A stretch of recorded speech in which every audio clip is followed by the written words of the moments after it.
కానీ మనం గట్టిగా నిలబడి కాంగ్రెస్ పార్టీ కోసం పని చేయాలి. మనకేమి జగనన్నతో ద్వేషం లేదు. చెప్తున్నా, ఇక్కడ కడప జిల్లాలో నిలబడి చెప్తున్నా, ఇది నా పుట్టినిల్లు. పక్కన జమ్మలమడుగులో ఏ హాస్పిటల్లో అయితే రాజశేఖర రెడ్డి గారు పుట్టారో, ఏ హాస్పిటల్లో అయితే జగనన్న పుట్టాడో, అదే హాస్పిటల్లో నేను కూడా పుట్టా. ఇది నా పుట్టినిల్లు, ఇది నా పుట్టినిల్లు. జగనన్నతో నాకేమీ ద్వేషం లేదు. ఆయనది కూడా నా రక్తమే.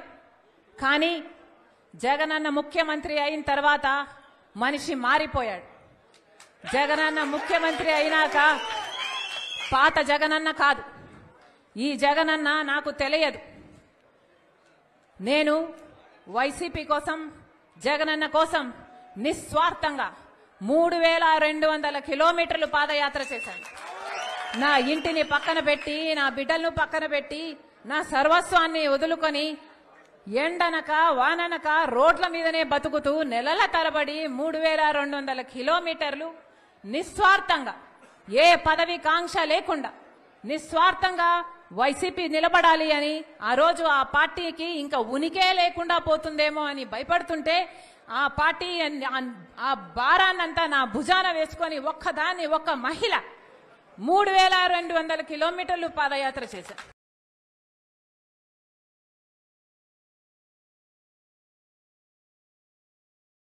అవసరమున్నా ఏ పదవిని కాంక్షించకుండా, నాకిది కావాలి, నాకిది చెయ్యి అని అడగకుండా, ఒక సామాన్య కార్యకర్తకైనా పర్వాలేదులే అనుకొని ఆ రోజు అంత త్యాగం చేస్తే, ఈరోజు అదే వైసీపీ పార్టీకి అవేవి గుర్తులేదు. ఈరోజు వైసీపీ పార్టీకి, వాళ్ళ క్యాడర్కు, వాళ్ళ సోషల్ మీడియాకి అసలు నేను ఒక మహిళనని, వైసీపీ పార్టీ కోసం ఎన్ని త్యాగాలు చేశానని, రాజశేఖర రెడ్డి బిడ్డనని గాని, వాళ్ళకింత మేలు చేసిందానని గాని ఈరోజు ఒక్కటి కూడా గుర్తు పెట్టుకోలే. ఈరోజు మూకుమ్మడిగా నా మీద దాడులు చేస్తున్నారు. సిగ్గు ఎగ్గు లేకుండా, ఉచ్చం నీచం లేకుండా వ్యక్తిగతంగా నన్ను టార్గెట్ చేస్తున్నారు. ఎన్ని రకాలుగా రోజుకొక స్టోరీ చెప్తారు, రోజుకొకరిని ముందుకు తీసుకొస్తాడు, రోజుకో జోకర్ ముందుకొస్తాడు, ఒక కొత్త మాట చెప్తాడు. నిన్నైతే ఒకడు ఏకంగా ప్రణబ్ ముఖర్జీ పేరునే తీసుకున్నాడు.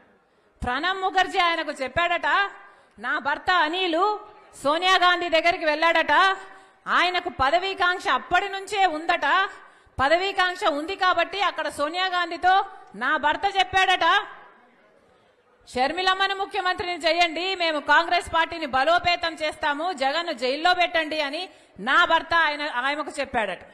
ఏమైనా అర్థం ఉందా అని అడుగుతున్నాం. ఇప్పుడు ప్రణబ్ ముఖర్జీ గారు లేరు చెప్పటానికి.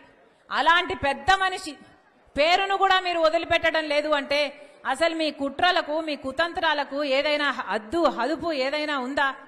నా భర్తకు పదవీకాంక్ష ఉందా?